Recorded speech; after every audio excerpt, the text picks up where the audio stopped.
Welcome to Chapter 4. And honestly, if I could make you memorize just one chapter of this entire course, it might be this one. Today we cover the beating heart of the GDPR. Here's our agenda. First, the 7 principles of Article 5: lawfulness, fairness, and transparency, purpose limitation and data minimization, accuracy and storage limitation, and finally, integrity, confidentiality, and the accountability principle that ties them all together. These aren't abstract ideals, they're the standards regulators measure every organization against, and violations sit in the highest fine bracket. Second, we'll sort out the cast of characters. Who is a controller? Who is a processor? What happens when two organizations control data jointly? And what must go into the contract between a controller and its processor?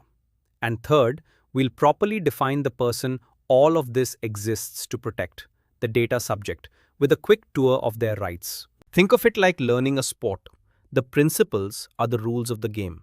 The controller and processor are the players and their positions, and the data subject is the person the game is played for. Master this chapter, and every later topic becomes easier. Let's go. Let's start with the first principle, which is actually 3 principles braided together: lawfulness, fairness, and transparency. Article 5 puts them first for a reason. They set the tone for everything else. Lawfulness means every single processing operation needs a valid legal basis from Article 6. Consent, contract, legal obligation, vital interests, public task, or legitimate interests. No basis, no processing. It's that binary. Think of it like driving. You need a license before you touch the wheel, not an explanation after the accident. Fairness is subtler, and I find it's the one businesses forget. It asks, would people reasonably expect this? Are we deceiving anyone, exploiting a power imbalance, or causing unjustified harm? Here's a real pattern I've seen. A company collects email addresses for delivery updates, then quietly starts sending marketing. Each email address was lawfully collected, but the use is unfair because it betrays expectations. Lawful on paper, unfair in spirit, and regulators do act on that. Transparency completes the trio. Tell people clearly what you're doing with their data, why, and for how long. No burying the truth on page 17 of a privacy policy written in dense legalese. Here's why this principle carries extra weight. Violating Article 5 principles attracts the top fine tier, up to 20 million euros or 4% of global turnover. When you hear about headline GDPR fines, an Article 5 breach is very often in the mix. Now for 2 principles that work as a pair: purpose limitation and data minimization. Together, they answer 2 questions. Why are you collecting this data, and how much do you actually need? Purpose limitation says you must define specified, explicit, and legitimate purposes before collecting data, and you can't later use the data in ways incompatible with those purposes. Imagine lending your car to a friend for a grocery run, and they take it on a week-long road trip. Legally borrowed, wildly beyond the agreed purpose. Data works the same way. A gym that collects health information for fitness assessments cannot casually hand it to an insurance partner. New purpose, new justification needed. Now, the GDPR isn't rigid here. Further processing for archiving, scientific research, or statistics is presumed compatible if safeguards are in place. And for other new purposes, there's a compatibility test looking at the link between purposes, the context, the nature of the data, possible consequences, and safeguards applied. Data minimization then asks the how much question. Data must be adequate, relevant, and limited to what is necessary. Here's my favorite test from consulting work. For every field on a form, ask what decision does this enable? A client's job application form once demanded marital status and blood group. What hiring decision does blood group enable? None. We deleted the field. Every unnecessary data point you collect is a liability you must now protect. So collecting less isn't just compliant, it's smart risk management. Let's continue with the next pair of principles: accuracy and storage limitation. One is about data quality, the other about data lifespan. Accuracy requires personal data to be correct and, where necessary, kept up to date, with inaccurate data erased or rectified without delay. Why does this matter so much? Because decisions ride on data. Think of a credit bureau holding an outdated default record against your name. Wrong data, and suddenly you're refused a mortgage. Or a hospital with an incorrect allergy entry. Accuracy isn't administrative tidiness, it can protect livelihoods and lives. This principle also powers the data subject's right to rectification, which we'll meet in Chapter 7. Storage limitation then asks the question organizations hate answering. How long are you keeping this? The rule is simple to state. Keep data in identifiable form no longer than necessary for the purpose. In practice, that means retention schedules.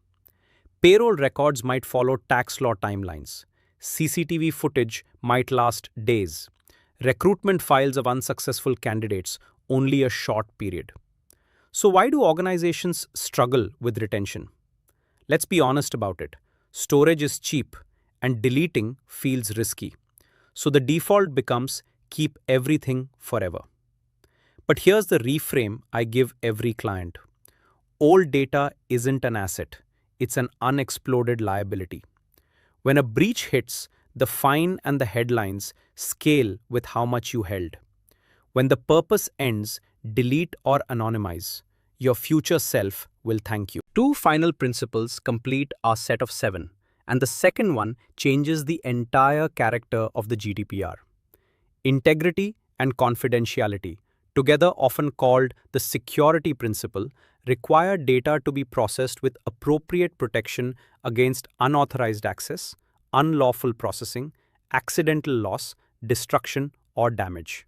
In plain terms, guard the data. Technically, through encryption and access controls. Organizationally, through policies and training. Physically, through locked doors and clean desks. And note the word confidentiality includes your own staff. The receptionist doesn't need access to payroll. Need to know is the rule inside the building too. We'll go deep on security in the next chapter. Now, accountability, Article 5, Paragraph 2, and here's why I call it the game changer. It says the controller is responsible for compliance with all the principles and must be able to demonstrate that compliance. Read that again. Not just comply, demonstrate. Here's an analogy that lands with every team I train. Under the old regime, compliance was like claiming you drove safely. Under accountability, you need the dashcam footage. Policies, records of processing, impact assessments, training logs, vendor contracts. These are your dashcam. When a regulator investigates, their first request is, show me your documentation. And organizations with empty folders lose before any argument begins. So carry this mindset forward.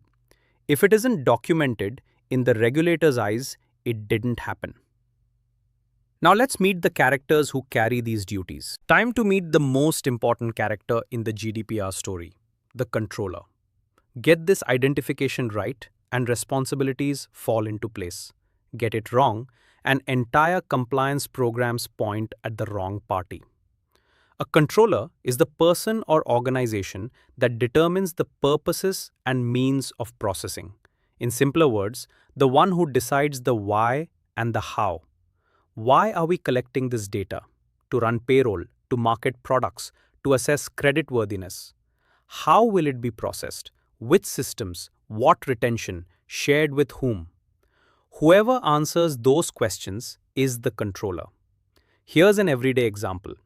Your employer decides to collect your bank details to pay your salary. The employer chose the purpose, salary payment, and the means, their payroll process.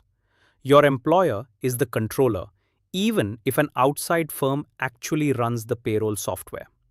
Deciding, not doing, is what defines control. And a crucial point, it's about substance, not paperwork. You can't escape controllership by writing processor on a contract. If you factually decide purposes and means, you're a controller, whatever the document says. Regulators and courts look through labels to reality. What does the controller carry? Almost everything. Choosing legal bases, honoring the principles, answering data subject rights, issuing privacy notices, securing the data, managing vendors, governing transfers, and maintaining accountability records. The controller is where the buck stops, facing regulators and data subjects alike. Which raises the question, what about the party doing the processing work?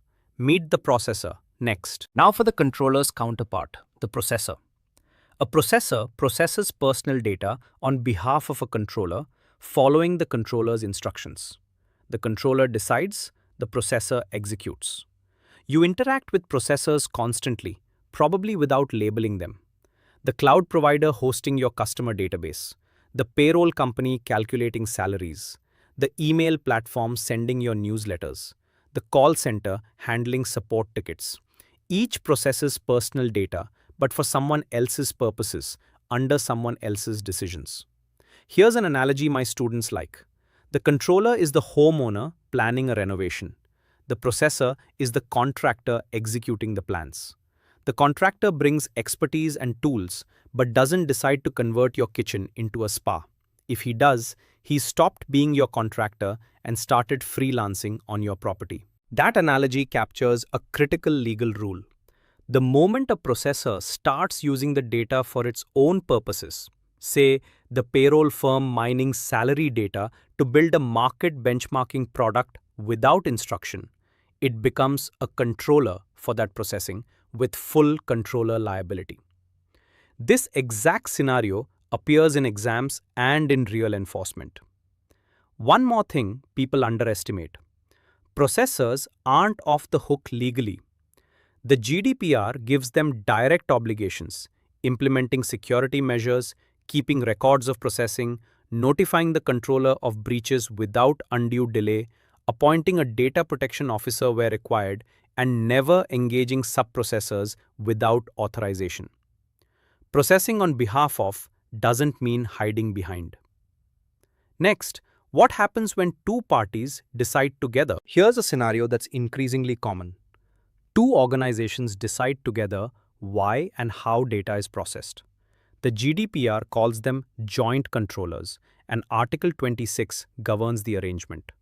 Joint controllership arises when parties jointly determine purposes and means, and thanks to guidance from the European Data Protection Board, we know the bar isn't a formal 50-50 partnership. Converging decisions and mutual benefit can be enough, even when the parties' roles look very different in size and sophistication. The case law makes this vivid. In the Wirtschafts Academy case, the Court of Justice held that a company running a Facebook fan page is a joint controller with Facebook for visitor statistics. The page owner chose parameters and benefited from the analytics, so it shared responsibility despite Facebook doing all the heavy technical lifting.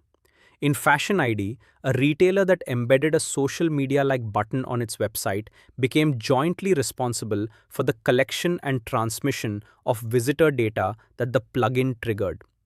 Think about that next time you see a social plugin on a web page. Someone decided to put it there, and that decision carries legal weight. So what must joint controllers do? Article 26 requires a transparent arrangement allocating who handles what, especially data subject rights and notices. And the essence of that arrangement must be available to data subjects. But here's the protective twist. Individuals can exercise their rights against any of the joint controllers, regardless of the internal split. The arrangement organizes duties internally, it never blocks the individual externally. Let's talk about the document that formalizes the controller-processor relationship, the Article 28 contract, often called a Data Processing Agreement or DPA. If you work in privacy, you will read, draft, or negotiate these constantly, and I mean constantly. The rule is absolute. Before a processor touches personal data, a binding written contract must exist. A handshake, an email thread, or "we've worked together for years" does not count. And the GDPR dictates the contents. The contract must describe the processing itself, its subject matter, duration, nature and purpose, the types of data, and categories of data subjects. Then come the mandatory clauses, and I'll give you a way to remember them. Instructions. The processor acts only on documented instructions, including for international transfers. Confidentiality. People processing the data are bound to secrecy. Security. Article 32 measures are implemented. Sub-processors. None engaged without authorization, with obligations flowing down the chain. Assistance. The processor helps the controller with data subject rights, breach notifications, and impact assessments. End of contract. Data is deleted or returned at the controller's choice. And audits. The processor makes compliance information available and allows inspections. Why so prescriptive? Picture a breach at your cloud vendor. Without these clauses, you'd be negotiating cooperation during a crisis.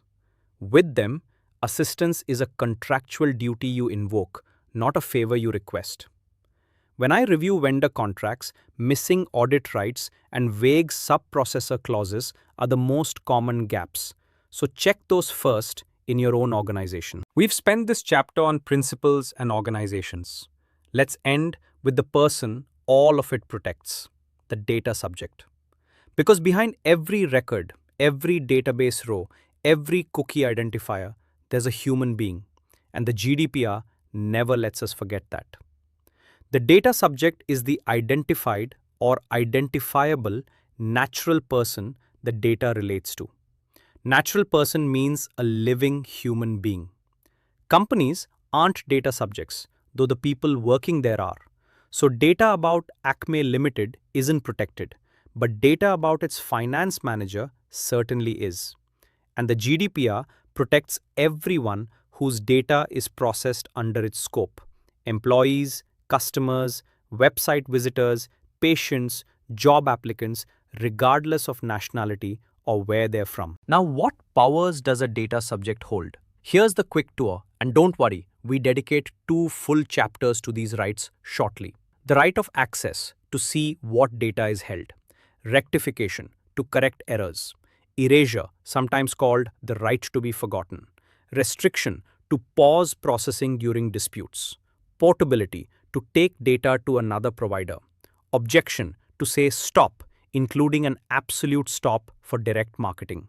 Plus the right to withdraw consent at any time and protections against purely automated decisions. Here's the mental habit I want you to build, and it'll serve you through the exam and your whole career. Whenever you analyze any processing, ask who is the data subject here and could they exercise their rights right now? If the answer to the second part is unclear, you've found the compliance gap. That's the perfect bridge to what comes next. Let's wrap up. Brilliant work. Chapter 4 is a big one, and you've just absorbed the absolute core of the GDPR. The 7 principles, the controller and processor roles, joint controllership, the Article 28 contract, and the data subject at the center of it all. If you understood today, you'll recognize these concepts running underneath every remaining chapter. Quick checkpoint before we move on. If you're finding value here, please subscribe to the channel. You'll unlock this full playlist and all our other certification playlists, and it tells us to keep creating free structured training exactly like this. Also, keep to the sequence. Next chapter is security and breach notification, and it builds directly on the integrity and confidentiality principle and the controller-processor duties we covered today. The story continues.